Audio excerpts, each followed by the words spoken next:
University. Anybody here? No? Okay. I know there are a lot of Seattle, Washington folks here, or just Washington State in general. But when I went to A&M, I found myself living with 5 other folks in a 2-bedroom duplex. And so as we observed that these changes were occurring among our student body, our resource officer decided to capitalize on that by requesting grant funding.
So welcome to the Spotlight session, and this is called Intrinsic Engagement and Student Support, how to accelerate students that normally are not expected to do well in college.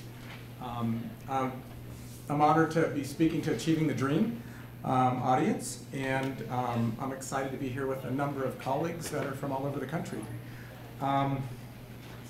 So one thing that might happen, my mom was born in Brooklyn, and she gets excited and talks fast, which modeled that for me. So I might start talking fast and a little loud. So just feel free to tell me to slow down if you need me to, because I get excited about topics I'm really interested in. So please feel free to have me slow down. Just let me know.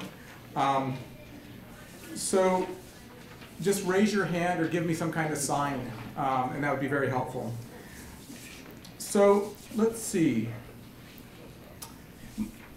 The cultural background I come from is a Latino background. And so one of the things that we do is we talk about kind of where we came from. So I'd like to give you an idea of who I am, where I came from. And so I grew up in a place called Pomona, California. Pomona is north of here in Los Angeles County. And most people that know about Pomona think about Pomona College, which is part of the Claremont colleges. But Pomona College is actually in Claremont, not Pomona. It's on the other side of the tracks. It's a different neighborhood. And I grew up in Pomona, went to Pomona High School. How many of you know Pomona in LA? So some of you do. It has a reputation like South Central. And I grew up there in the late 60s, early 70s, when it was very violent and very tough place. And I grew up in a family where my grandparents only spoke Spanish, so Spanish-speaking family. And my mother and father's first language was Spanish. And so as they grew up in this country and went to school with an accent, because they had to learn English in school, they were a little scarred by that. So they kept us from learning Spanish in my family. And there was a number of issues around that. But I'm second generation here. And so one thing happened in 9th grade while I was living in Pomona. My mother died of bone cancer. And I'm telling you this story not only to tell you who I am, but also for you to get a sense of what at-risk students are like, and that come out from a tough background.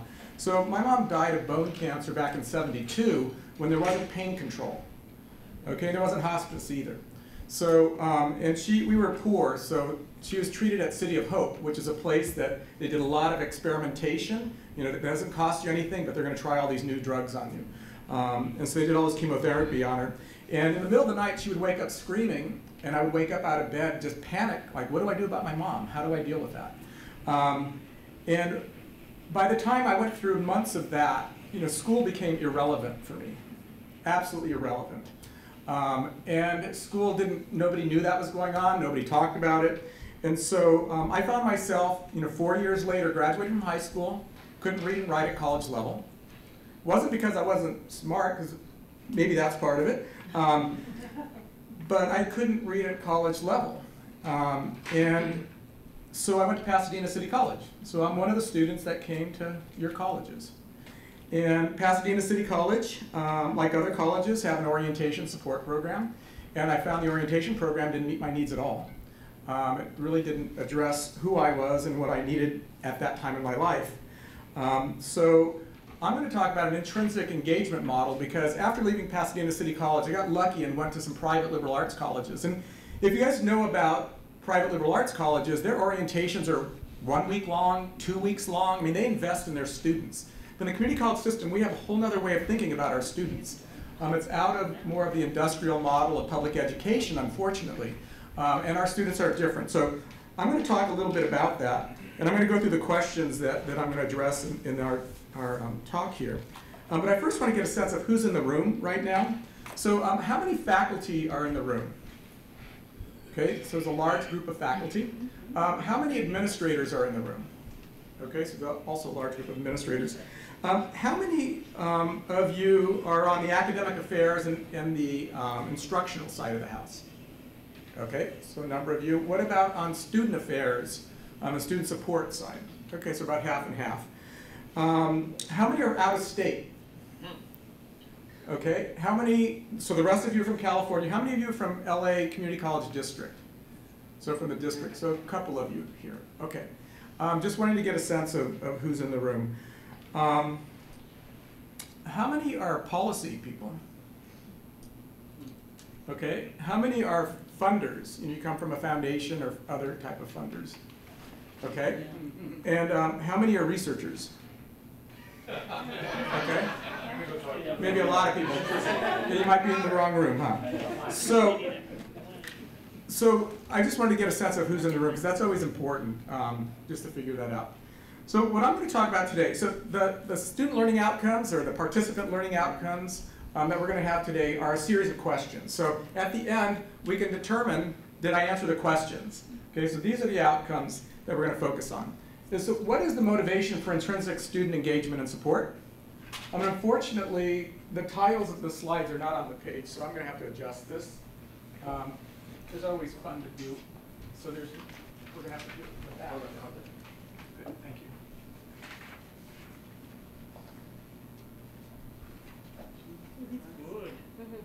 you. Okay, so these are the questions we're going to address today.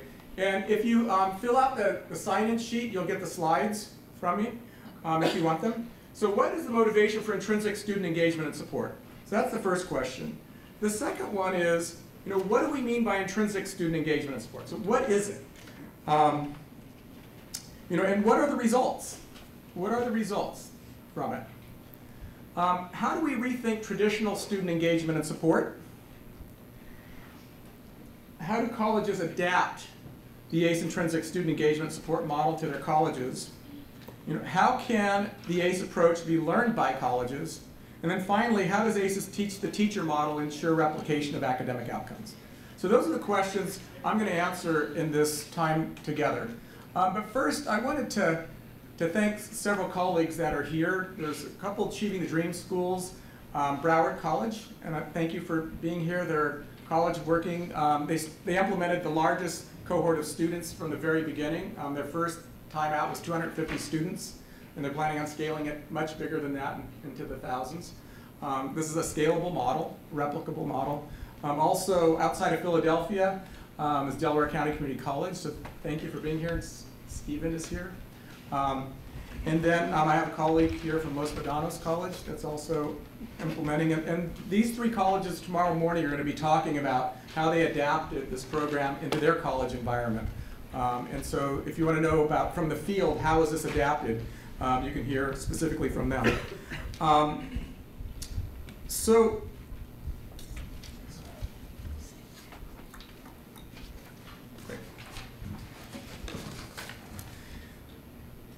before we talk about intrinsic student engagement and support, let's talk about why one would want to look at that. So what's the motivation for the development of this? And we all know many remedial students don't complete their courses, right? The statistics nationally show that 60% of entering students are assessed below college level in English and math. And I would argue that it's probably going to continue to go up, and I'll show you why. More than 60% never complete their English developmental ed sequence, and more than 80% never complete their math developmental ed sequence. So that's kind of a performance thing. And then nearly 50% of entering students drop out before their second year. Does this surprise any of you? Okay, so this is why we're going to be talking about intrinsic student engagement and support. Okay, another thing that we need to look at is bachelor degree attainment, but look at it in terms of income quartile. So if you can see, the top income quartile, it more than doubled from 1970 to 2009. But if you look at the bottom income quartile, it stayed flat, okay, in terms of degree attainment. Now, why is this? Bottom income quartile aren't smart? Is that, or school's not relevant, or it's not meeting their needs, or their lives are too busy? What are the issues there? And we're going to be talking about that. But since they're in the bottom income quartile, where are they from? Inner city. Yeah, from inner city, many of them. They're from poverty. Okay, poverty backgrounds, many of them. If we did a GIS study and we found that 80% of community college students are in 20% of the Census Bureau statistical analysis units. Okay, the census is done every year. 80% of community college students are in 20% of the CBSAs. Okay, so it's primarily urban and some suburban. It's metropolitan areas, which is important for us to think about, because what are these students that are coming into our college, and how does it lead to this type of performance? Because not all of it is what we do, but how do we differentiate that? So who are these students? One of the things that we would argue is that community colleges were designed for a different student. Okay, so how many of your community colleges were put in place before 1970? Okay, how many of your community colleges started after 1970? Okay, a few. Okay, most community colleges in the United States were designed for a student that is becoming less and less the type of student that's coming into our colleges. But have we redesigned them or not is a question. Okay, what are we doing with those students? Okay, so entering students have different needs than the student population first served by community colleges. If you look at it in terms of a spectrum, you have well-grounded, confident, and prepared students to tentatively connected to college students. Where do our students fall in that spectrum? And of course, we have segments of those students. But are they falling more into this direction? If so, we would argue that intrinsic engagement is something you may want to look at. Intrinsic engagement is the feelings, the sense of purpose people have. It's the internal process within them, which I'll go into a little bit more. And one thing that we're finding interesting is about 2 weeks ago, Bill and Melinda Gates brought in 6 experts to talk about this so that they could learn about what non-cognitive learning is, because they're finding a very large correlation between student success and affective non-cognitive learning. Okay, it's happening in K-12 and somewhat in higher education. The data we're going to show you today actually shows you in higher education and community colleges it's very effective.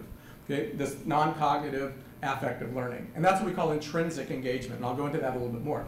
But as these students come in, they have a huge range of backgrounds, age, ethnicity, educational, socioeconomic. Students may be dealing with personal struggles and needs of their family, working in low-paying jobs, unmet health challenges. You know, they have violence and drugs in the neighborhood. They have issues that come about. So do these sound like your students? Okay, a lot of our students, especially developmental ed students, and especially the lower they are in their abilities, the more you get into this is what we're finding. So one thing that's important to think about is what can we do with those students? But before we do that, you know, are we going to see the pressure of these types of students increasing over the next number of years, the next decade, or is it going to shrink? Well, it all depends. If you're in Texas, they're saying we're not doing developmental ed. Florida is making a decision around that. So it depends on what state you're in. But we would contend that this is going to increase over time because of this statistic here. And this is based on Pew Charitable Trust study they did, Hispanic Center, based on the Census Bureau data. But if you look at the number of kids that are in poverty, children in poverty, Latino children, 6.1 million. This is 2010 Census Bureau statistics. 5 million African American white children, 4.4 million. So this is a total of about 14 million students. What's the capacity of the community college system nationwide? It's about 10 to 12 million, depends on who you're talking to. So this is larger than community college system capacity. So we would argue that if students are coming from poverty and it's not being addressed, what are we going to do to help them perform better? Okay, so one of the things about poverty is what's the effect of poverty on students? And I'm not going to go into this in any detail, but I've done a webinar that's on our website. Our website is my-ace.org. And the website, it's called Affective Precursors to Academic Performance. And I go into the research around this whole issue that I'm going to show you next. And in medical terminology, they talk about it as a trauma axis, which is around brain poverty and learning. Okay, it's the students come in, they don't feel safe. They develop hypervigilance because the neighborhoods they're walking through, the things that they see on the way to school, the stuff that happens in their high school, in the locker room, and other places, those experiences affect them. And it kicks in the hypothalamus, the anterior pituitary, and adrenal cortex that leads to a threat stress. And they bring that into the colleges. And a lot of it's mediated through the prefrontal lobes, executive function, and I go into a lot of the brain research behind this in that webinar if you're interested in knowing more about it. But if we don't deal with this, which many people would contend that you need years of therapy to deal with, but we don't think that's the case. We think an intrinsic student engagement model meets the needs, and I'll show you statistics to show you why we think it meets the needs, that this is actually something that can be done for students that are coming in with difficult backgrounds. When I left high school, you know, when I sit in rooms, I usually sit against the wall or have a chair against the wall because I know what it's like to be on the streets. I spent my high school years on the streets after my mom died. So there's a way that you develop to survive in those environments that really are counterproductive for higher ed when you need to be contemplative and reading and those types of things. So this is something that's fundamental, I think, that we have to address. And so we'll talk about that. So really, you know, what can we do about it? What can we do about this issue?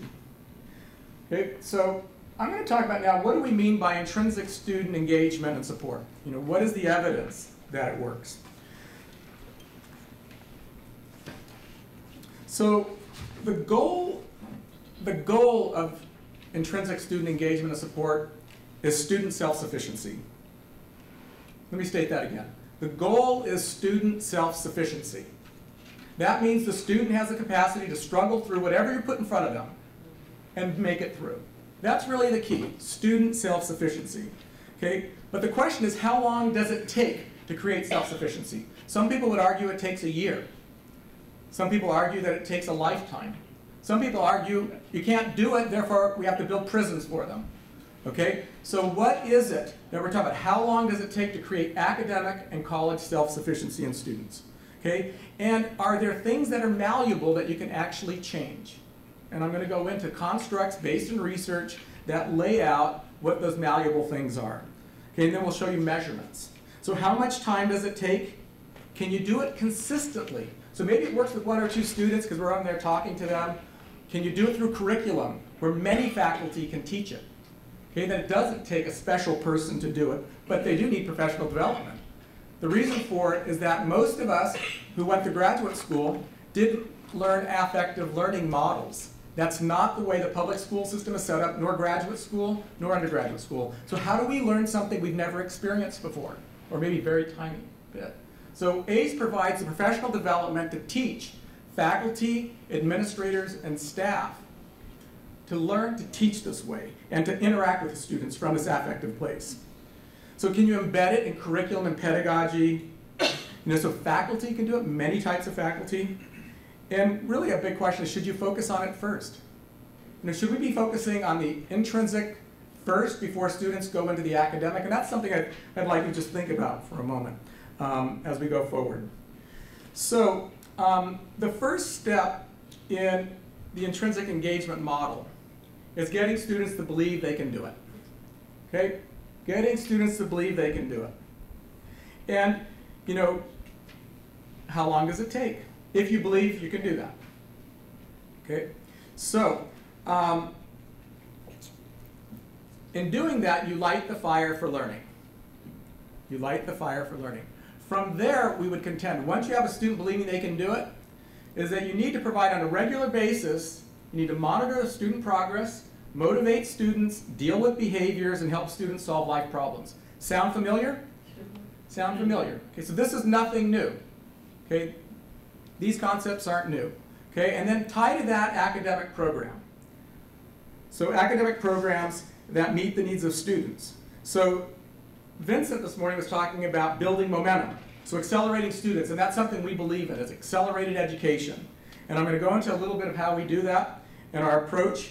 But first of all, the intrinsic student engagement model is that we believe you can do this first thing in 2 weeks.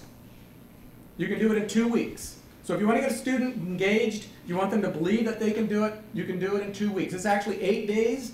We hypothesize you probably can get it down to 5 days, but we haven't tested that enough. It started out 3 weeks. Okay, we've got it down to 8 days, and I'm going to show you data about the shifts that happen inside the students and the academic performance as well. So this is done through a class. On a regular basis, have them monitor. Well, that's something that we all believe in, but a lot of programs that put this in place can't afford it. It's very expensive.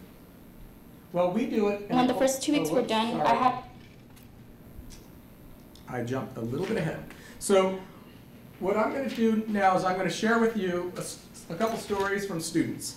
And so this first one is from Celia. And you're going to see on the slide it says Digital Bridge Academy. The Academy for College Excellence used to be called the Digital Bridge Academy. And then Bill and Melinda Gates Foundation came in and funded us in 2009. And we had the opportunity to change the name. Because I would go on campuses and talk about the Digital Bridge Academy, and guess who would come into the room? What kind of faculty?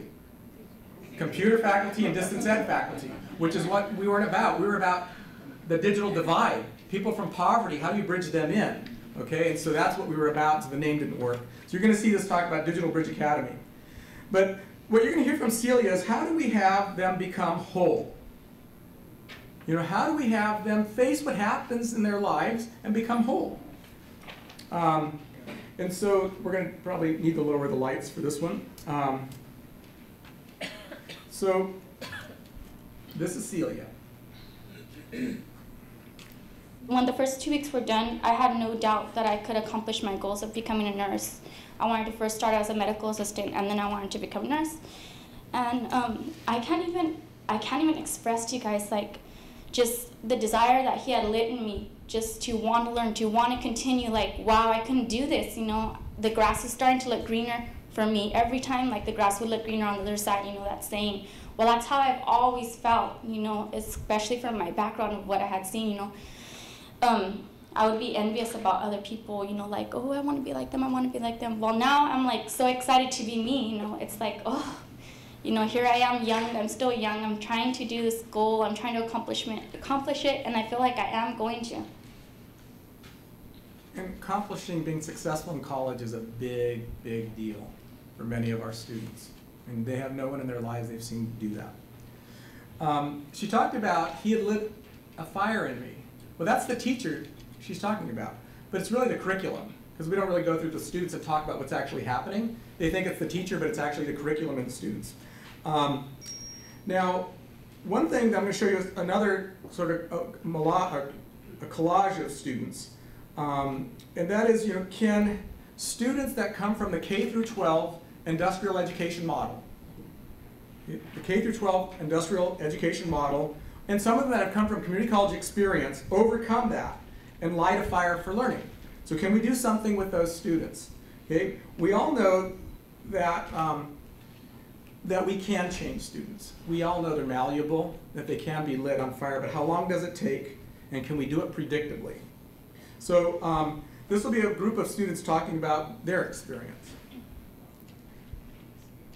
Before I came to this program, I was ready to give up. But now coming here, I know that I could do anything I wanted to. Everything's different to me now. I see everything in a different way. I thought I was gonna get just like a 2-year degree. Now I want to go to the university and become a pediatrician. I have dreams of, you know, owning my own house, providing for my daughter, the best future I can provide for her. Now I know I'm capable of learning. I think everyone's been changed in some way in that class. It's really helpful because it showed me I'm not alone. There's people out there that actually want to see you succeed. I really have the right tools to do my job, or what I have to do, or what I want to do. The Academy's taught me that it's not impossible. Anybody can get anything you want in life. And now I'm able to really express how I feel, because like I have the skills now to do it and the confidence. With this program, there's nothing I can't do. There's nothing that's going to stop me. So.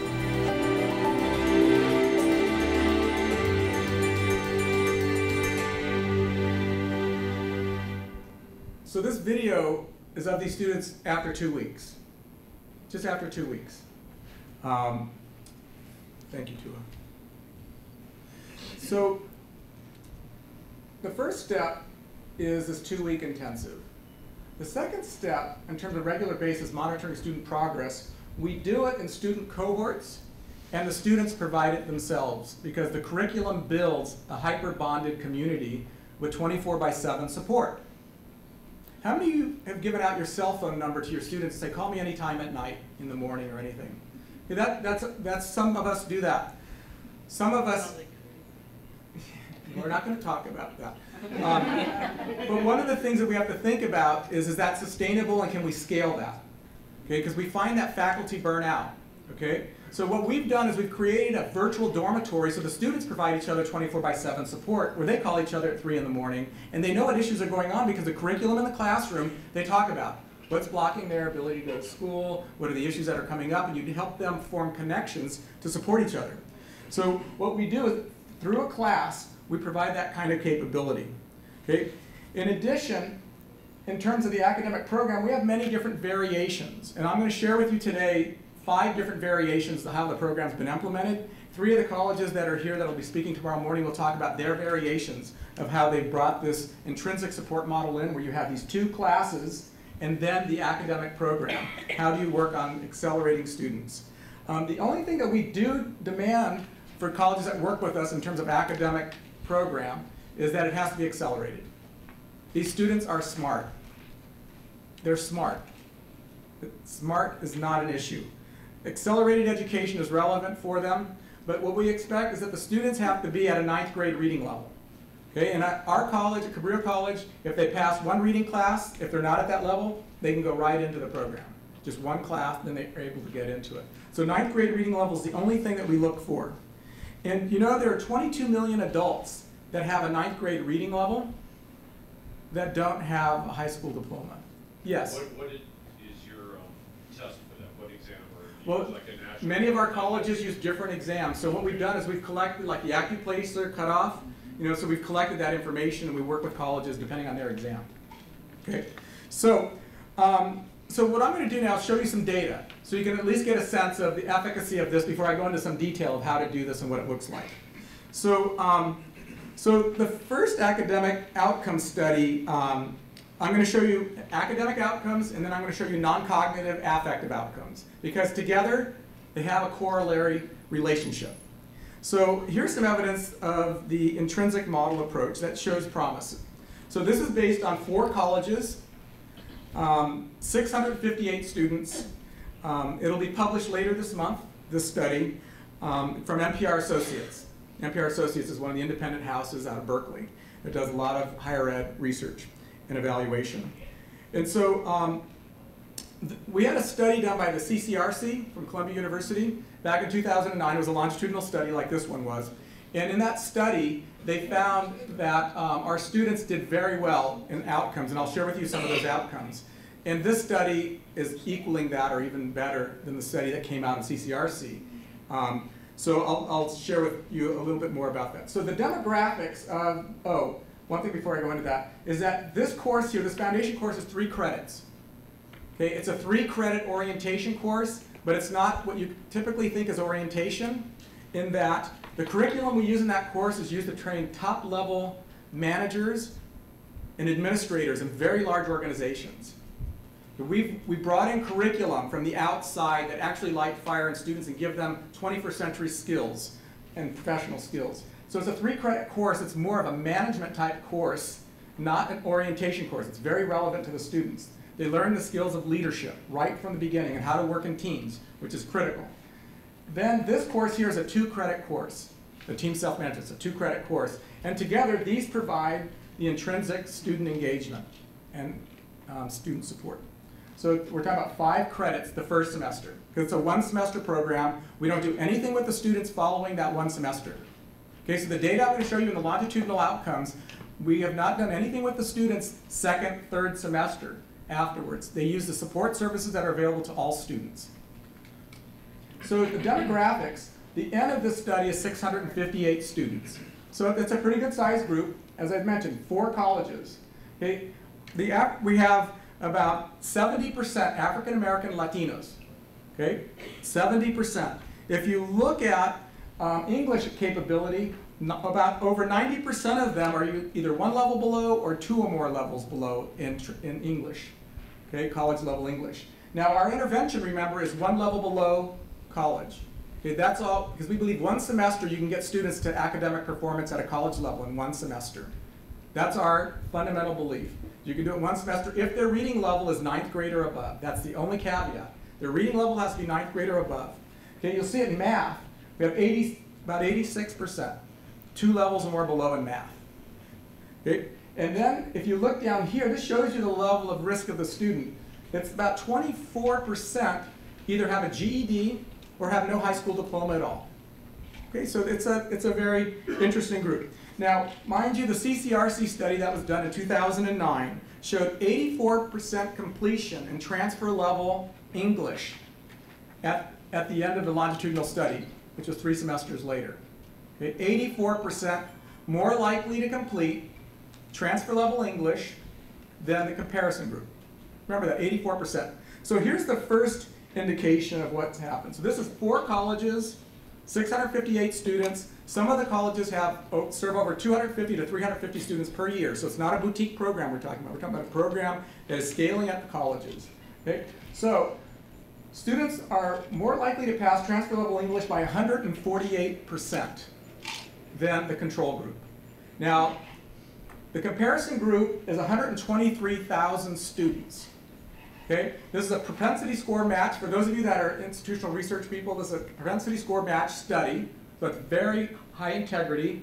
And we ran the regressions against 123,000 student comparison population and found the trends are identical to the propensity score matching to make sure the propensity scores were working. Okay? So the study from CCRC was 84%. Now this is scaled at other colleges and it's 148%. This is 2 semesters after attending ACE. Okay, remember, we don't do anything with the students once they come out of that first semester. So does the intrinsic model stick with students, which is really the key? Do the intrinsic model stick with students? 1 semester after, you see that velocity, 175% are more likely to pass transfer level English than the comparison group, the control group. Yes? How do you actually measure the likelihood of being successful? What do you mean, the likelihood? You said it's likely to be successful. Oh, it's this calculation right here, which is the delta percentage, which is the ACE group minus the control group times 100 divided by control. It's a standard delta that you use to look at percentage change. So the calculation is right here that's used for that. Okay? This is a standard term in statistics. It's on the calculators. Okay? So this is telling you the percentage difference. Now in math, what we've done is, one thing that this study is showing now is that the intrinsic engagement model is replicable while keeping the integrity and the academic outcomes. Well, let me repeat that again. This model now we're showing is that it's reproducible, reproducing the same outcomes or better outcomes than the original CCRC study when it's at multiple colleges with multiple students, because the CCRC study was only 66 students at one college that had only 50 students a year that they were serving. Okay, this is showing even better results than that. So it's showing promise. These are promising results according to the evaluator that I've talked to. So the next one I'm going to show you is the completion of transfer level English, transfer level math. Okay, so this N is much smaller. This N is more like the CCRC study. So the only reason I'm showing you it is because it just gives you a sense of the promise around it. So this is a group of students. It's an N of about 50 students. It says 35 on the slide, but it's more like 50 because this report I just received, the updated one. So the numbers that you'll see is that for passing transfer level math, it's about a 983% more likely if they're in the ACE program than the control group. Okay, transfer level math, 2 semesters after they come out of the program. Because the class they take in the ACE program is 1 level below transfer. It's 1 level below transfer. It's also a pre-statistics course that's integrated with our social justice research course where they do primary research, graduate school pedagogy, because graduate school pedagogies work for students at low literacy levels. And I can go into that at some other point, not today. So if you look at the acceleration, the velocity is also on this slide. So 1,633% more likely than the control group 1 semester after. Okay, so this is transfer level math. These MIS data. Okay, so the academic outcomes are showing some promise here. It's not 8%, it's not 12%, it's a little bit more than those. Okay, so what I'd like to share with you now is the non-cognitive, affective outcomes. Okay, so this is the University of Chicago Consortium on Chicago School Research. They were funded by a number of foundations to look at all the literature out there on non-cognitive and affective work. And this study came out last summer in 2012. And what they did in this literature search was to figure out what are the different categories of non-affective and non-cognitive research. Now, if you look at it, they came up with 5 categories. One of them is learning strategies. So how many of you are familiar with Conlon's work? Okay, so Conlon's work falls in this learning strategies area. Okay, as well, or Connolly's work, as well as college success courses are in this one as well, orientation courses that are there today. Same with academic behaviors, those are tied there. But these other 3 are different. They're different type of measure, they're different type of thing. The top one, mindsets, how many of you are familiar with Carol Dweck's work from Stanford? Okay, that includes Carol Dweck's work, but it also includes Bandura's work on self-efficacy. It's not just Dweck's work, it's a whole slew of hope. The hope research is out of that as well. There's a bunch of stuff that are considered mindsets that go beyond what Carol Dweck talks about. And here's just one piece of it. Okay? The academic perseverance. How many of you are familiar with GRIT and Angela Duckworth's work? Okay, Angela is getting a lot of press right now about her work, but she's one type of thing. They also talk about tenacity, self-discipline, self-control. Those are all different areas. Okay, and then this one, social skills. Social skills is another affective one. Vincent was talking about that this morning. Get the students interacting. Well, teamwork, leadership skills, collaborative communication, all of those are tied to the social skills that are required. So, so what we did since 2003, we've been studying the affective shifts inside the students because we've been interested. We developed this, this intrinsic model back in 2003, and one of the things that the evaluators were saying to us is, we see the students; they're on fire. We can see it, we can experience it, we can watch it. And I always thought, well, how do we measure it? Because if you don't measure it, you can't tell anyone else about it. So we started looking at, well, what are the constructs you would want to measure? What would you want to measure? So we went out about 4 years ago. I've developed surveys along the way, and then 4 years ago, with the help of Martin Chemers from University of California, also MPR Associates, and then my team, started to look at constructs that correlate to academic performance. So what kind of constructs correlate with academic performance? So the criteria used to select the constructs were they correlate student success and completion. Okay, they're based on research grounded in theories from multiple fields, that they're from published evidence in peer-reviewed journals, and that they've developed a standardized instrument that you can use. Okay? So what we did was, we started looking at, there's two types of things that shift in our students. One is the relationship with themselves. You can see that.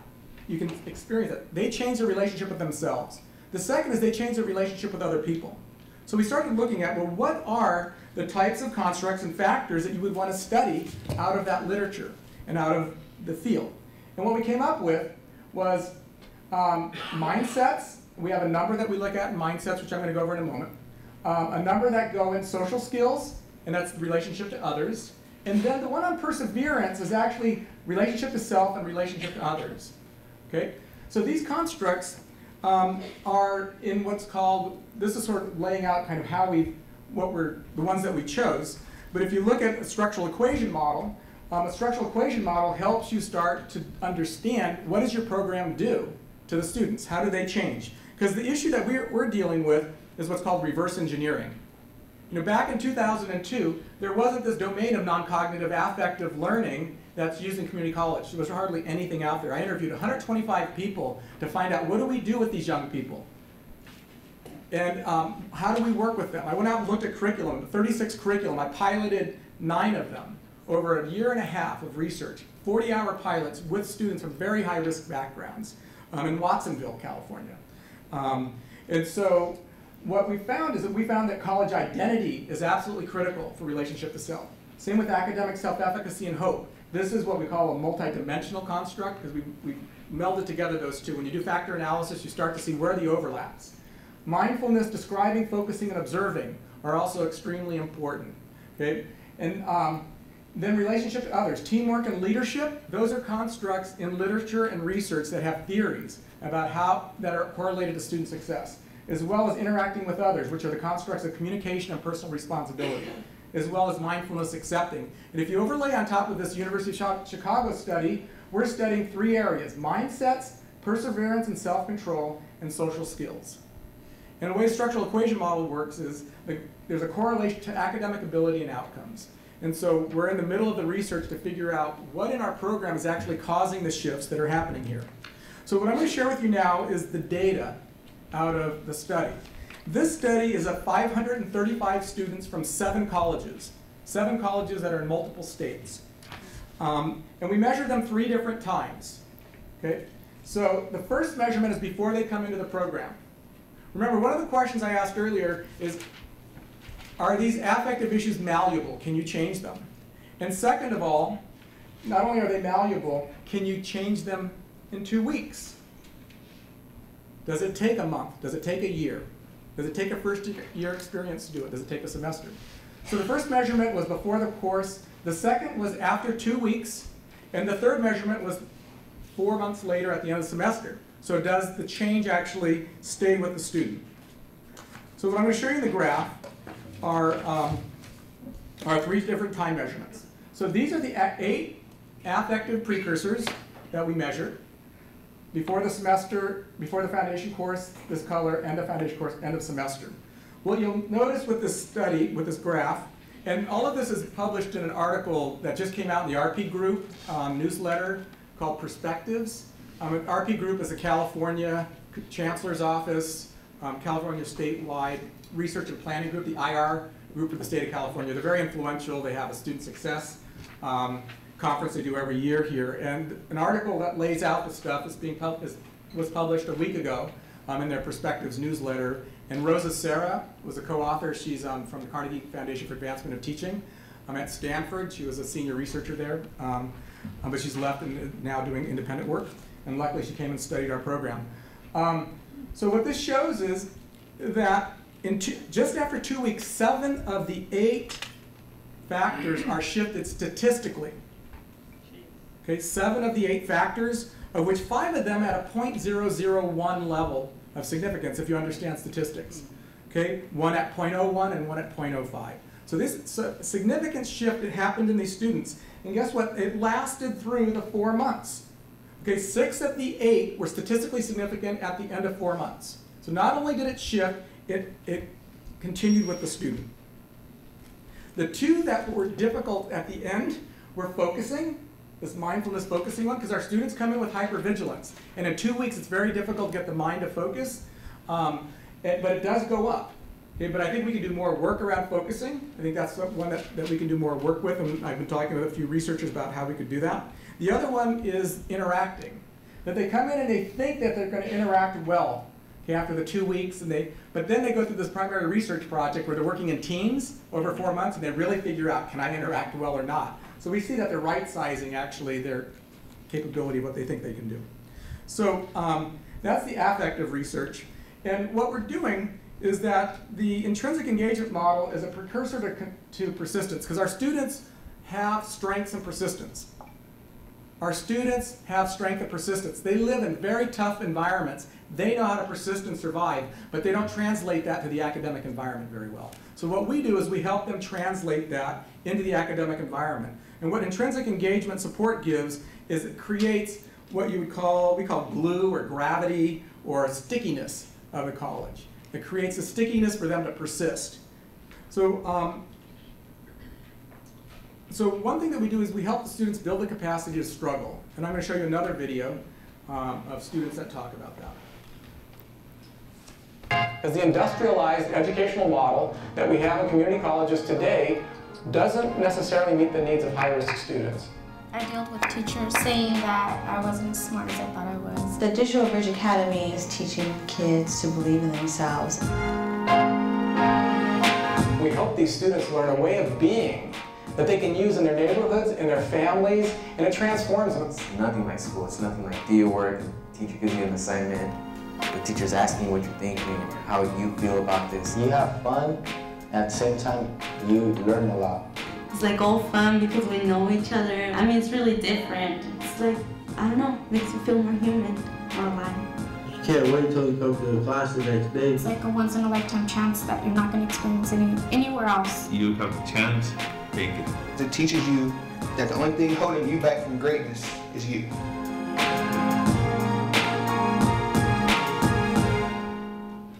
So Vincent was talking about connection. You know, how do you get students to connect with themselves and with others? How do you get them to engage so that they're actually learning outside of class? And that's something that we do in the Intrinsic Student Engagement Support Model. So I'm going to go on to the next question, which is how do we rethink traditional student engagement and support? And there are 2 things that I'm going to cover. One is the field research about this, what you should be doing around orientation. And the other one is what ACE has contributed to the field of thinking. Okay? So how important are the first 3 weeks of a student's college experience? This question I'm going to leave with you. We'll come back and address it. Are affective precursors important for academic student success? So if you look at the study from 21st Century Commission on the Future of Community Colleges, they talk about reimagining the community college. And reimagining it means redesigning the college, making it more applicable to the students that are there today. So we have to reimagine and rethink how we're going to change the student educational experience so that the students of today actually can thrive in that environment. If you look at the first 3 weeks, Kay McClenny in her center talks about that's the most important time in a student's life, is the first 3 weeks of their first semester. If that's the case, why don't we focus on that? Why don't we focus specifically on that? Okay, so the first 3 weeks are critical. New students come to college with optimism, but by the 3rd week, the students become discouraged. Many of our census in California is done after 2 weeks, and then students leave after that. And they've developed a sense survey to actually look at that. If you want to look at affective learning, you can read Paul Tuff's book that just came out called How Children Succeed. And Angela Duckworth's work is in there about grit. It's a very interesting book, very interesting and effective book. So there are a number of studies out there. In the webinar I did last Friday, which is going to be on our website by the end of the week, on affective precursors to the orientation. How do you change orientation to meet the needs of students? Goes into much more research than I can cover here in the time that we have. So what I'm going to cover now is what's the ACE contribution to this area. And we've been doing this since 2002, as I mentioned before. And we've served over 2,700 students. And before we actually did this program, we did 125 interviews, which I mentioned. We also have more than 650 faculty and staff and administrators that we've been doing professional development work with. And also we've been measuring the affective changes for a number of years now. So what I'm going to talk about is the intrinsic model, which is this whole thing here. So how do we rethink it? So the first thing we're going to look at is orientation. And so one thing is that 2 of the colleges that have implemented the ACE program, these 2 courses are transfer level courses. So students are coming in taking remedial courses that they don't get credit for, but they get transfer level credit for these 2 courses. Okay, it's at Broward College and also at Delaware County Community College. Okay, so they get transfer level credit while taking remedial courses because they're learning professional skills that we train top level executives to learn to be effective for running their organizations. Okay, so one of the design principles that that we would talk about is the affective. Okay, and so explicitly address the affective in orientation. So affective classroom experiences are precursor experiences and are the basis for students to grow in academic competencies. It's critical for that.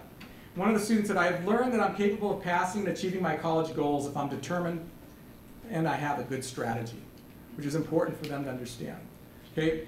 The ACE program it creates a liminal space, a transitional place between one state and another, the state they came in with and a state they go out with to actually be effective in college, where it's safe for the student and they try things that are unfamiliar to them.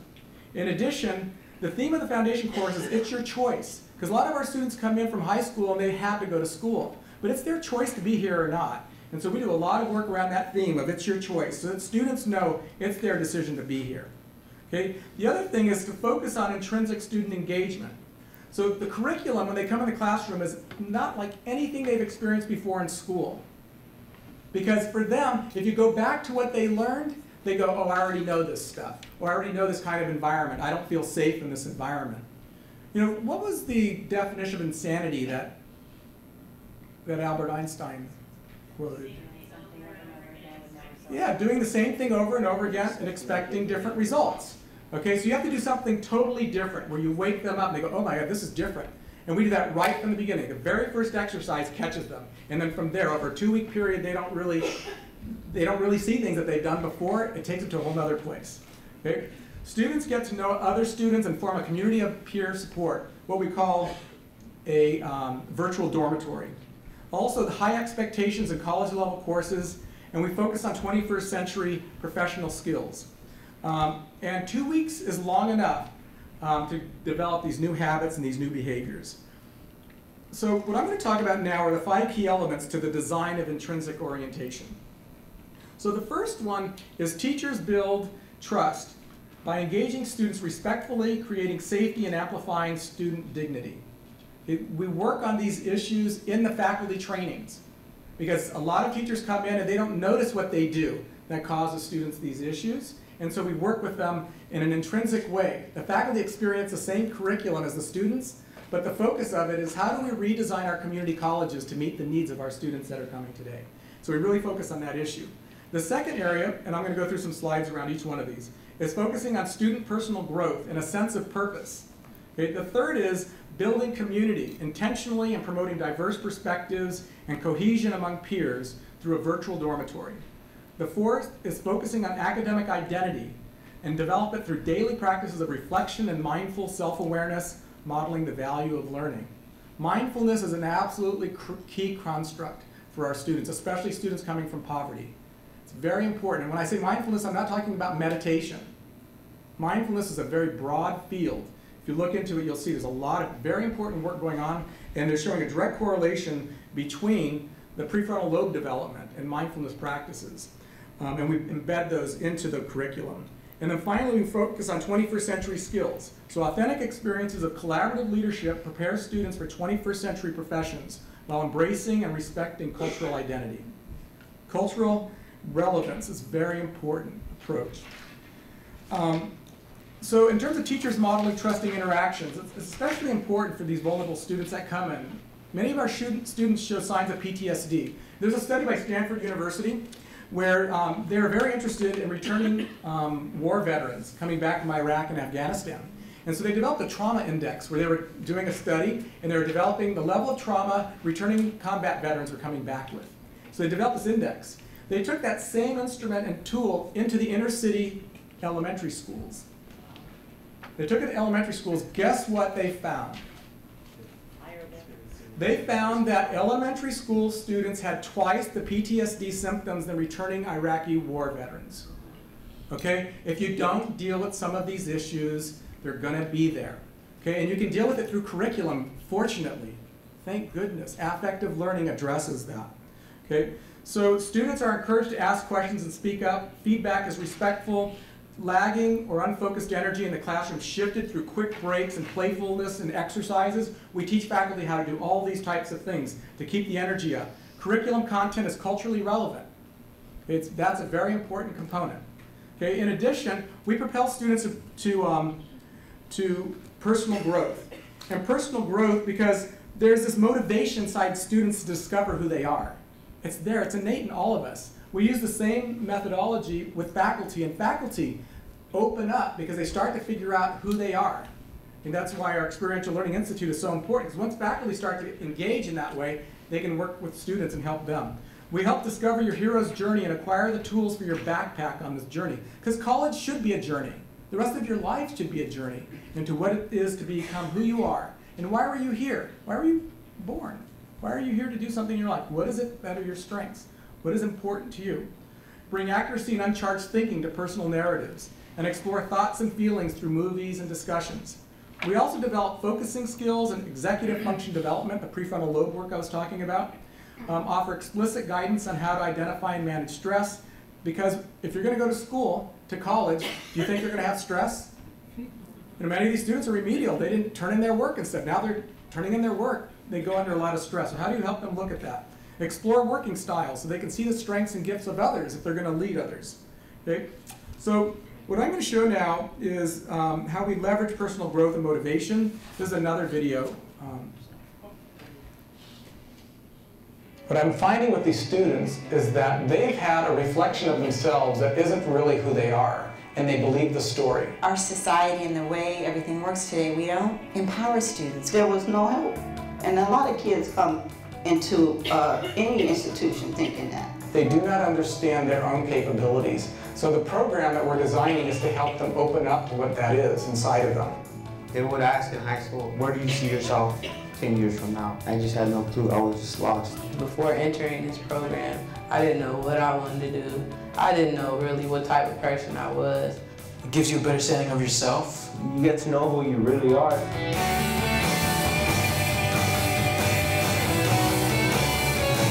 It's not only things that you can apply educationally, but also to your life. They gave me the blueprints to improve myself. I just have to do the implementing.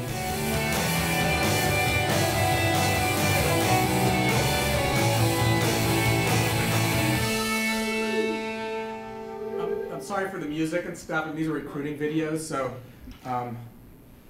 sorry about that. So the third key element is intentionally bonding a cohort of peers to provide 24/7 student support services. Okay? They provide it for each other. It's amazing what students can do. And also they grow from that. Students grow from altruistic giving to each other, and they need that and they want that. I'm going to have some faculty talk about that. Tomorrow we'll be covering it in the workshop as well. In addition, learn to utilize nonviolent and uncharged authentic communication to resolve conflicts, because they're going to be working in teams. Explore consequences of resentment and forgiveness and reconciliation. The work at Stanford University on forgiveness is pretty interesting stuff. You may want to look at that, what they're finding in terms of correlations to health and correlations to mindsets that are tied to forgiveness. We bring that into the course as well. And practice effective communication and responsible sharing. And then finally, the fourth one is develop academic identity. So deconstruct the industrialization of public education that the students experience. We have them see what the industrial model is. We actually spend 2 exercises over 2 days that takes about 2 hours. And the students start to see what they had experienced through their education and why they didn't perform well.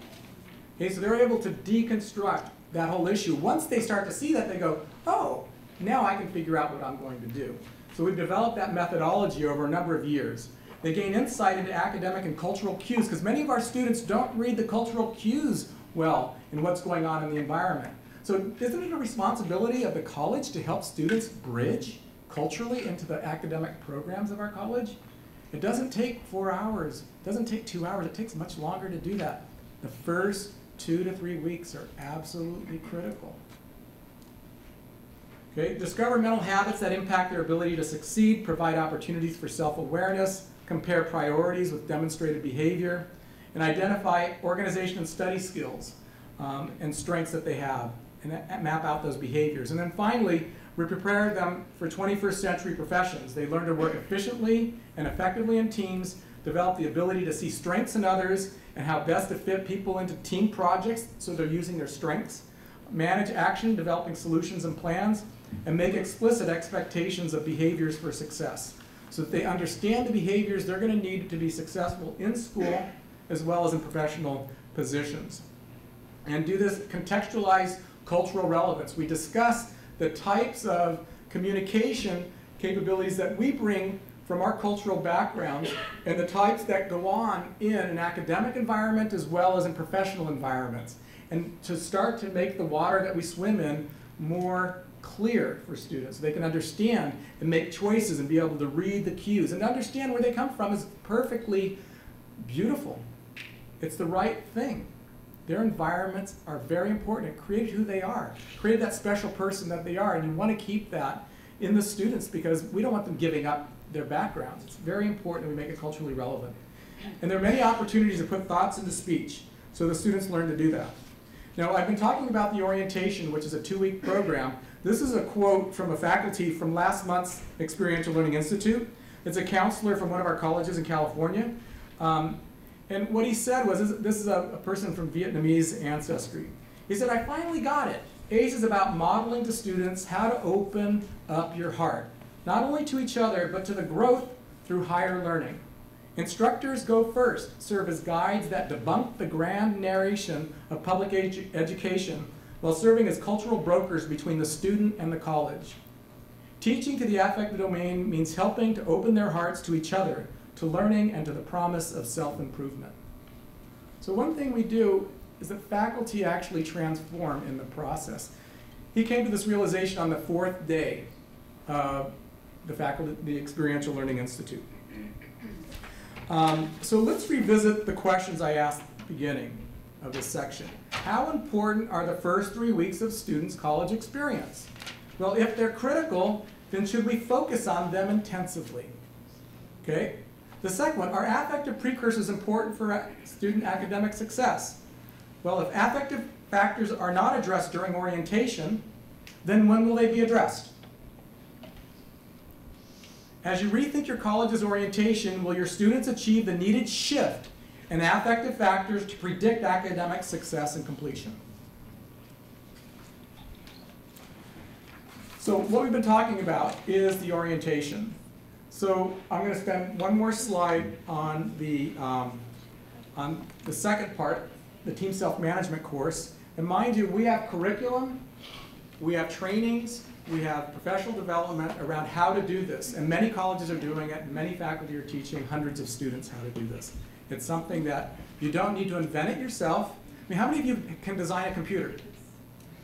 Not many of us, right? How many of you can use a computer? Okay, so we've spent 10 years learning how to do this and perfecting it, and we've spent 6 years training faculty. We had the University of California come in and study our professional development training. It works. It's very effective. So, so teaching can be effective in terms of monitoring student support. We do it through that one class, and it fosters support and teamwork among students in a 24/7 environment. But also what we do is we create and enhance support for the professionals, the faculty that are teaching. We find that many faculty feel alienated in their environment. Even though they're in departments, they feel alienated. And what happens is that this type of model, this intrinsic model, helps them become a cohort and working together in a way that teaches them about humanity and how they learn. Something that faculty do well is they learn best from one another. So get them together in an environment where they're all learning how to teach affectively, and you see that great growth happens. So one of the faculty said, you know, I thought I was good at building community in my classes, but now I have a better understanding of what a true, deep, and meaningful community really is. I have a much better idea of how groups work and the importance of that in the classroom. So the next thing I'm going to go into, and then we're going to have some questions and answers before we finish, this is that how do colleges adapt the ACE intrinsic model? So the first thing that we do is we provide a 5-day experiential learning institute. Okay? It's something that we provide to faculty. We've had over 650 faculty, administrators, and staff go through, many student engagement staff, student affairs, and they learn by doing. Many of us in graduate school didn't learn how to teach affectively. So where are you going to learn it? Well, we provide an institute to do that. So you learn how to do it and how to see the energy shift in the room among the faculty. You develop an internal barometer that you can now use in your classroom to know if you're getting authentic communication and effect happening. And then from there, we provide a guidebook. Faculty take this experience into their classrooms, into their math classes, their English classes, their biology classes, their chemistry classes, their physics classes, career technical classes, all kinds of classes. Okay? And I'm going to share with you a video of faculty talking about it and one student about the Experiential Learning Institute. So we're going to show one more video. And then I'm going to have faculty talk about it.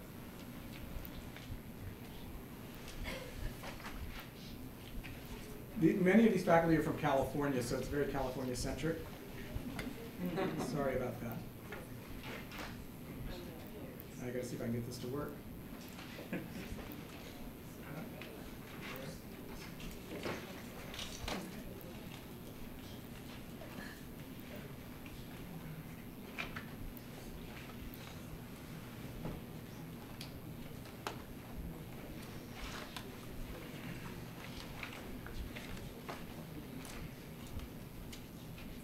This is one of the most transformative educational experiences I've ever been through.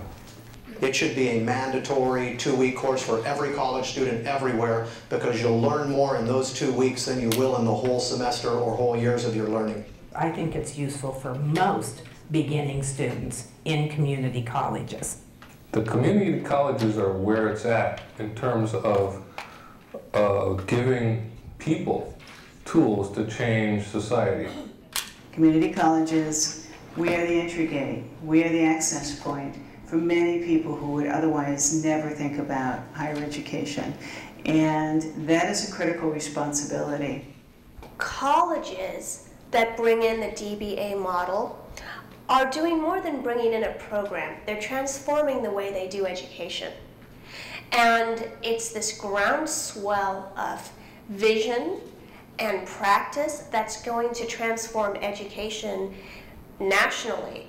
I've done a lot of professional development training, and this was unlike anything I'd ever experienced. This whole experiential aspect of this, where you are living what the students would live, is completely new and different to me. I've been teaching for 35 years, and this has been probably something that will change my teaching for the rest of my career. I think this is something that can be taken to all kinds of students and make a huge difference in young people's lives. It's powerful, it's transformative, it's exciting. I think many of the ideas here are presented in very simple frameworks, but they are very deep. To where I think you're gonna, I know that I will probably be learning from them for many years. It's a series of activities and a perspective, a way of framing learning that helps students who might not otherwise be successful to really hook into learning and get it, that they can do it and figure out how they can do it. It doesn't mean you have to spend all your class talking about self-confidence and motivation. It means that within the context of your own teaching, whether it be science, whether it be humanities, whatever it is, within that context you understand how to reach different students and help pull them in to want to learn what it is you're trying to teach them. You know, it brings you back to that place about why we all became educators. It's essentially the humanizing of the education system. That's what I think DBA does. I came in with my heart on the bottom of my shoe, and now it's back where it belongs because I've gone through this program. I could say that it has the potential to change the world. It's hard to overestimate the impact that the Digital Bridge Academy has had. It's so thoughtfully being constructed and evolved, and there's such a deep group of people around it supporting it and informing it. We have the opportunity to transform our institutions from the inside out in a real, authentic, revolutionary way.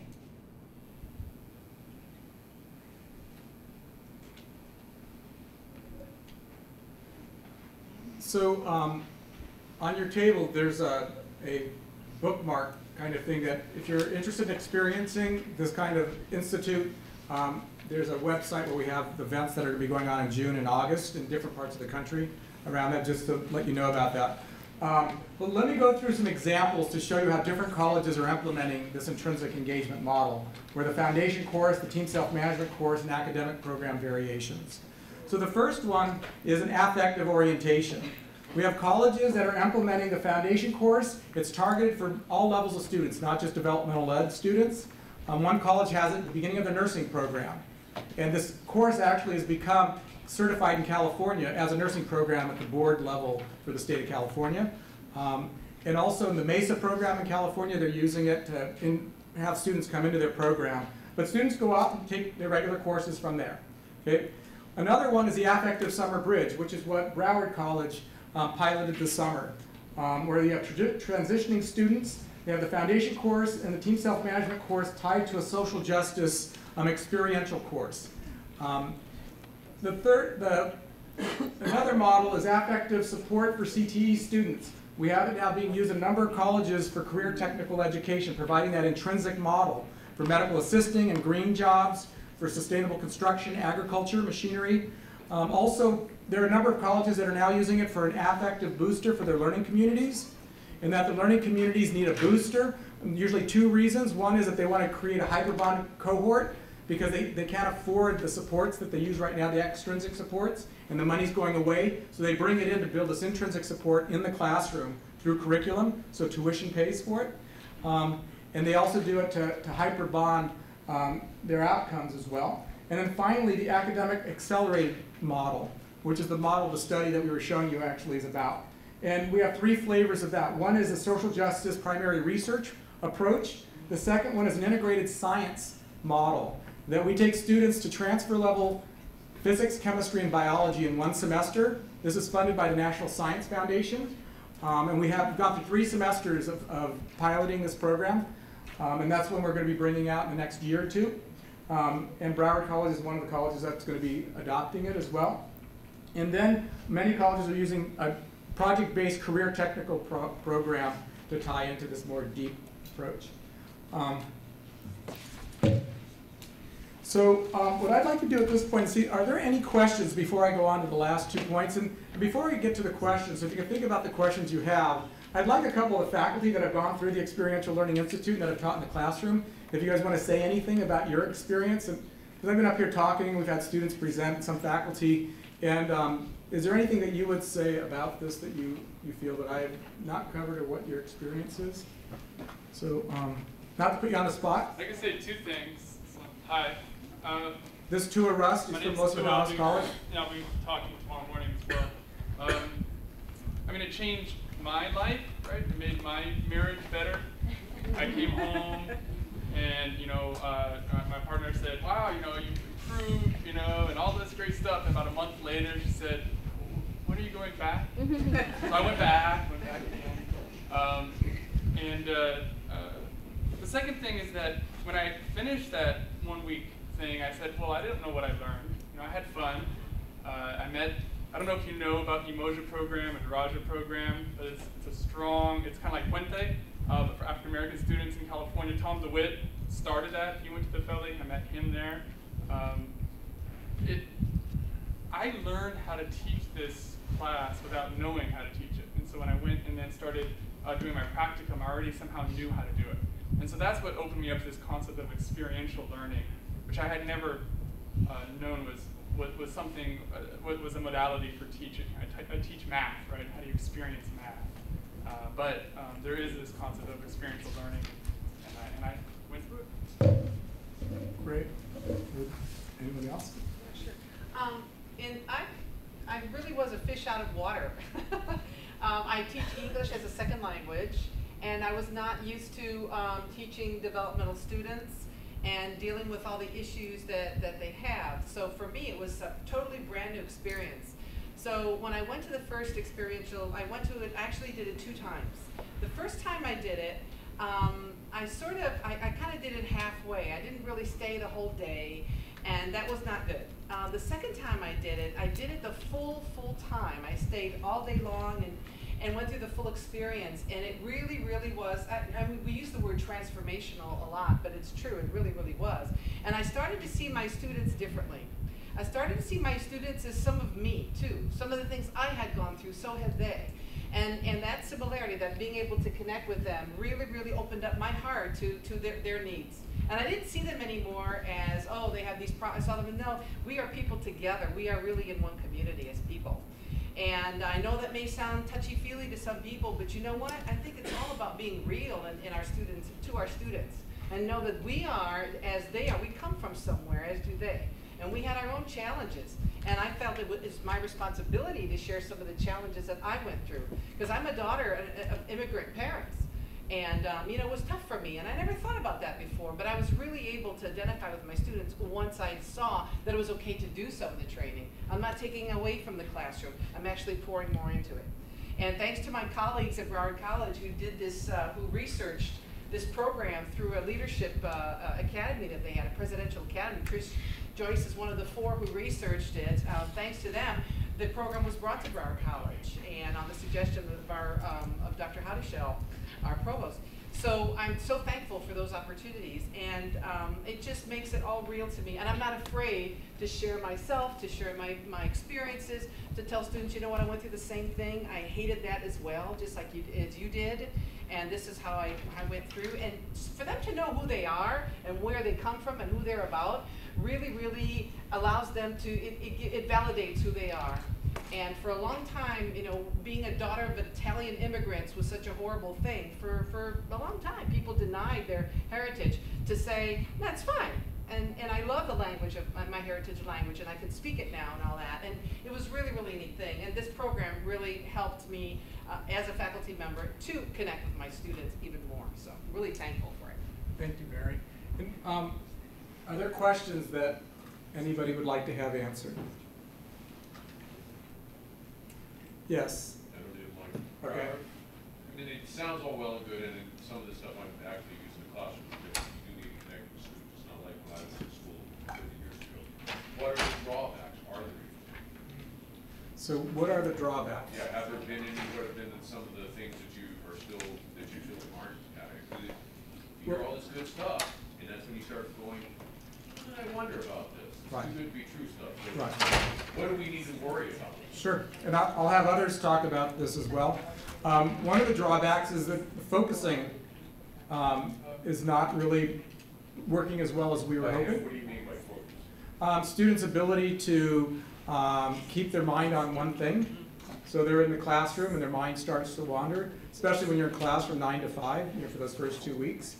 So how do you help them start to allow themselves to focus on it? And because I work with student athletes, a lot of them have ADHD. Rather than treating it as a learning disability, treat it as a learning style. Right, exactly. And we have actually Dale Beckers, she works with learning different students, and that actually it had a very high percentage of them. So are there other things that you would say are drawbacks, faculty, that, yes, over here, Dale? One of the things that I teach math, and generally when you teach math, you get the book and you teach from the book. That's the beauty. I've been involved with ACE since 2006. I did 2 of the trainings, and now I'm one of the ACE Master Mentors, and I teach the fellows. But the beautiful thing about it is this curriculum, there's no such thing as putting it in the library so you can look at the book. The curriculum is continually, the exercises are continually developed and continually studied by a group of master mentors who look at the curriculum and change it and look at its effectiveness, and I'm sure that the mindfulness will come to that and look at that and change it. And that's the wonderful thing about this, that if you see problems, things that aren't working, one of the things in our experiential learning institutes, our cultural awareness and our cultural relevance, you got it. Thank you, relevance has not been working. So we've been working on it. We've got task force that are working on that and experts that are helping us. So it's an alive curriculum, which is not something I've ever been involved with ever in my whole life, which makes it different. Well, we make mistakes. We learn from our mistakes. Well, I think that's probably the most important thing in a classroom is not to live by the syllabus. Exactly. Right. Exactly. There's so much more going on and things happen that I think you can incorporate that into and move around. I mean, I don't mean change the grading or things like that because that needs to be consistent. But I don't think I look at my syllabus after I've handed it out. So there's a question over here and then another question over there. Would you like a microphone? No, I think I'm good. I would assume that by delving into students' personal backgrounds and their culture, that there could be the tendency to over-personalize the relationship between the instructor and the student. I would imagine that that could cause issues because they do bring so much extra with them sometimes to class. And now that line between what you're responsible for academically and what they feel like you're responsible for personally can get blurred. So does that occur? And if so, how do you then manage it? That's a really good point. My very first teaching of faculty, that happened in 2006, because I've been working with students for 4 years and then we're bringing it out to faculty. We were doing an institute in Oakland, inner city Oakland. And we had a group of students. One student wanted to share it, and the personal sharing that happens in a course, in the foundation course, students choose to do that. And you usually have a handful. So one student was sharing, and it was a deep story, and they were crying at the end, about their story. Then we stopped, and it had a break, and all the faculty went shh to the student. And I was sitting there watching, and I went, oh my God. Since I've been teaching this for 4 years, this is odd. So I pulled the faculty aside and I said, wait a minute. What your role is to facilitate the building of community, not to support the students. Okay? You need to stand against the wall, and you need to see the other students come up to that student and talk to them and bring them out during the break. Okay? If the student is still sitting there and all the students leave, then yes, you want to go up and talk with them and support them, and more importantly, find others that have that caring kind of capacity to do that, so encourage them to do that. But we never have a situation where the students don't go and support each other. And so what happens is the faculty have to facilitate and stand back and let it emerge in the group. And so you're facilitating experiences and exercises that allow that information to come out. For example, one of the things we do in the team self-management course is, what are the things that are blocking you from being successful? So one student will go up and they'll say, I'm having a hard time getting to school on time. So then who can help that person? What ideas do you have? So the role of the faculty is to facilitate the kinds of support the student needs. And what happens is that the faculty don't become the center of the room, which is an issue for some faculty because they like to be the center. Okay, in this kind of model, the faculty need to stand on the sides, okay, and watch the students do it for each other, because they build the capacity now to be caring and to be compassionate. So that's what we see happen in the program. Does that answer your question? Yes, it does. Okay. Yes, over here. I would imagine that the positive environment that is being created could also go the other, in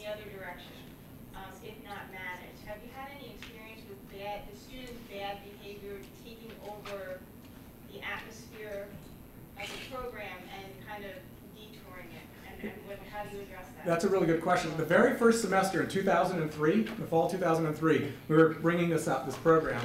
We didn't know about the kind of behaviors that happen and the norms. And so by the end of the semester, the students were wild in our minds. You know, they were taking over, they weren't coming on time, and they sort of took over the norm of the class. And the faculty were pulling their hair out, because the faculty I was working with were all seasoned Cabrillo College faculty. 15 years of teaching, the best teachers in the college. It was very interesting. So, and they were starting to freak out. They were going, oh my God, we're going to let these students loose, on the rest of our colleagues. What they found out the next semester, and I'm going to come back and address that because I think this is one of the issues that we had to deal with, that the next semester, these students, once they broke up and there was 2 of them or 1 of them going to classes, they became ideal students. It was in this family environment that they had that happen. But as I saw that happen, I went out and I started looking for programs that would help us deal with that. We developed a behavior system. There's this thing called social systems. It's used in drug and alcohol treatment programs. Very, very effective in creating norms and creating habits and behaviors in students. So I looked at the design of that, brought in an expert that would help me design that into the program. We replaced all the addiction, behaviors and habits, and put in professional habits. And we built a behavior system that now the faculty use. So over the years now, we have a behavior system we train the faculty in, and we have a model that's very clear for the student behaviors. And it's very explicit, and all the faculty follow it that are in the cohort teaching it. So we deal with that, and it was out of experience of it going wild, even though afterwards they're not wild the next semester. It's very odd. It's an interesting thing. Did I answer your question? Yes. Okay, yes. How would you compare this to like first-year seminars or college success courses? Well, I mean, I understand the difference in terms of intensity because it's only a 2-week course, but because in college success courses you kind of talk about the same general ideas. Do any of you have an experience that you can talk about this? Usually college success courses are compared to the team self-management course, not the foundation course, the foundation of leadership course, which is really this experience that they have of transforming and what's their hero's journey and figuring out who they are. In a sense, it's a different kind of model. But the team self-management course, what I was told by my dean, who went through this and understood what we're doing, and he has an education graduate degree, and he said, what I see this as a progressive new model of the student success course, because it's different, because it's focusing on mindfulness, it's focusing on these precursor affective types of pieces. But I think that it also has some pieces that are similar to the college success course, but that's the 2-unit course that goes on the rest of the semester. You find that the foundation course is a little bit different. Tua? So there's this concept called mirror neurons. It's why we cry when we watch movies, not really sad that the actors are acting, but we cry.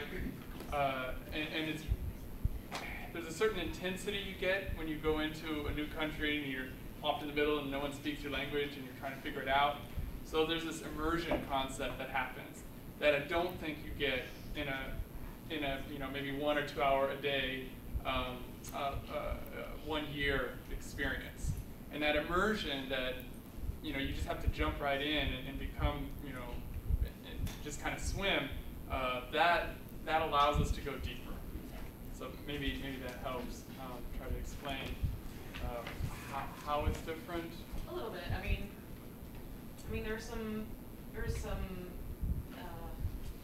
I guess pedagogical similarities that I see. Yes. I mean, even though it is, I definitely understand the intensity, but I don't think that the assumption that it's really, really different is necessarily the case. Yeah. Just from knowing how my school teaches first years, it's Are you familiar with the extrinsic versus intrinsic motivation? Well, yes. To some extent, so but would you characterize the first year experience as more extrinsic or intrinsic? That's guess it depends. Yeah, I guess it depends on. That's the thing. So if you're going on field trips and you have speakers and you've got this going on, that's all extrinsic, which is good, and you like it. And this is intrinsic, which but it's. Yeah. I think they can work together. I have my ACE students go into a learning community afterward, and they love it. They get into it too. So it can meld with what is existing at your college. It doesn't. You can have them go into they go into an AVID class after this, a post-secondary AVID class. I don't know if you guys know about AVID, but and it teaches some of the same stuff, kind of the success behaviors and stuff, Cornell notes, that kind of thing. And the students love it because they get their fire lit in ACE, and then they go in and go, okay, you know, what do I need next? What's the next level? And the article I was mentioning in the RP group newsletter that came out, it talks about how this program is actually in the foundation course in particular. And so as you read that, you'll start to see the difference.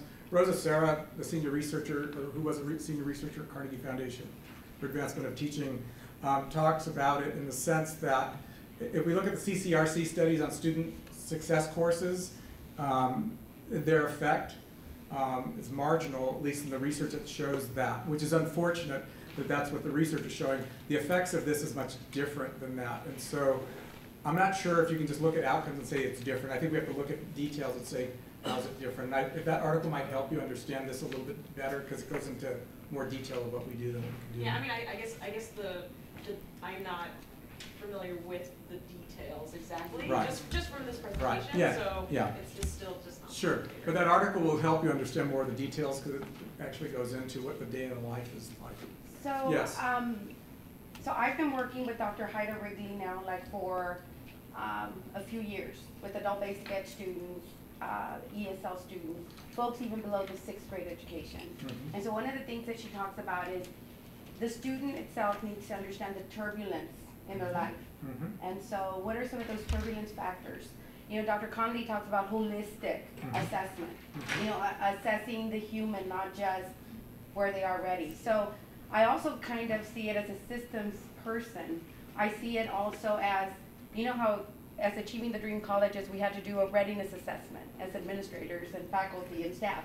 How ready were we to engage in a transformative, you know, systemic change? And so what I hear you saying is, I see this as my self-assessment. How ready am I in accepting who I am? Mm-hmm. You know, I heard someone else I was here on Sunday for another event, and the woman from Washington Center said, you know, that students hearing their own stories and telling their own stories helps them move from victims to victorious. Yeah. You know, so it's how do I accept that I was a migrant farm worker, you know, that went through integration, and you know, and we forget that. You know, I connected with you when you said, you know, my own life experience. I was a migrant farm worker. You know, so my students may not be migrant farm workers, but they grew up poor, hungry, and fighting battles, you know, a little different to mine. And maybe they didn't have the support system that I had with my parents. Mm-hmm. So I really see this almost as a personal self-assessment. Mm-hmm. How ready am I? Mm-hmm. And am I ready to deal with the turbulence in my life so that it doesn't become a barrier to my academics? So it's like a precursor to the college readiness course, right. Which teaches you then, so this is how I survive on this campus. Here's what I need to do in and outside of the classroom. Versus the other one is, am I really ready to do this? Right. It's a precursor. We see it as a precursor to the academic performance side of things, but that's really critical to develop.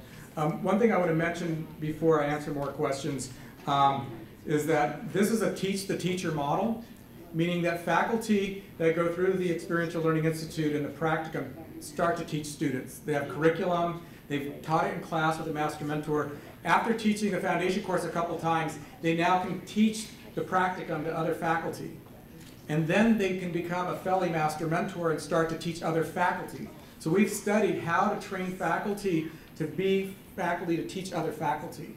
And it's not the same as teaching students. I mean, teaching faculty is a more complex, a more difficult kind of situation. The highest risk students I work with are administrators and faculty, okay, not the students. Okay, and so you can't, not all faculty can deal with that. I mean, it's really a very interesting thing because you can't let stuff stick to you. You just got to let it go over you. So this model is set up so that colleges become independent. You know, our goal is for students to be self-sufficient. Our goal is for colleges to be self-sufficient. And we have 1,200 colleges out there. To get a model out there, we have to have the colleges learn to do that. And then they become anchor colleges and start to train other colleges in their region on how to do this. And so that's the model we have in place, which was the last bullet that I was supposed to cover in the agenda. Yes, you had another question? Two things based on what the young man said about it. He said something about immersion. Okay, so to me it seems like it's kind of sink or swim ideal. Because he said, you get put in a foreign country, you've got no other options. When you're doing something just a couple of hours a day, you can always go home and get away from it. So if you get through the full day and through that, absolutely you're going to learn something. The second thing it seems to come down, most of our dev ed coddles too much. We spend way too much time making them do it, rather than putting it in and making them do the work so they can get someplace. So I think in that respect, it may help a lot in that, moving that path, getting them to be more successful. Yeah, and the key thing is that the academic part that we do, which is accelerated English, accelerated math, we do the social justice research project, primary research. They go out, develop research questions, surveys, interview 150 people, collate it as a team. Well, they know at the end of the semester they're presenting to the public. And many times the mayors come, people from the county office that runs our county offices, because they want to know what's going on in our community. Because you have students that are studying why youth join gangs. They come from that background, they go to the parties where the gang members are that they know, and they get them to fill out surveys. The data that my students get, that our students get, because our colleges that are doing it, is really, really good data. Well, what's interesting is they know they're presenting at the end of the semester. You know what motivates students? Is looking good. They do not want to look bad. So they get motivated to get the work done. But not only that, these are social justice issues that have been in their lives from the beginning. Why do you use drugs? They're looking around seeing what happens to their friends, what happened to themselves possibly, or their family members. They're really interested in these topics. How does violence affect our community? What is police brutality? They study environmental justice. There's a bunch of topics, and they come in and decide what they want to study, and then you teach them the methodology of research to do it. Raise the stakes, not Yes, it's a pedagogy, the graduate school pedagogy, and these students do well. We've had students hired by research firms because they've watched the kind of work they do. And so now these students can go in those communities and do the research. Yes? Any of the programs run at the colleges that are doing these have a counselor attached to the program, or is it just teaching faculty? No, counselors teach that course. It's course-based. So yes, we have counselors that will teach some of those courses, but it's open to any faculty that teaches at the college to learn how to teach that way. It's not just focused just for counselors, because if you want to scale it, you can't do it with just one department. It's got to be all the disciplines. And different faculty have different connections with students. So certain faculty are attracted to it, others aren't. Great. So any other questions? So we're running over by 3 minutes. So thank you for being here and coming. And so we'll be presenting at 9:30 tomorrow morning. So if you have other questions, or if you have other people in your group you'd like to have check it out and see what their take is on it, we'll talk a little bit more at 9:30 tomorrow. Yeah, what room are we in tomorrow? So we're in Oceanside tomorrow morning on this floor, Oceanside room. How are you, my dear? I heard we're meeting with you guys tomorrow. How are you?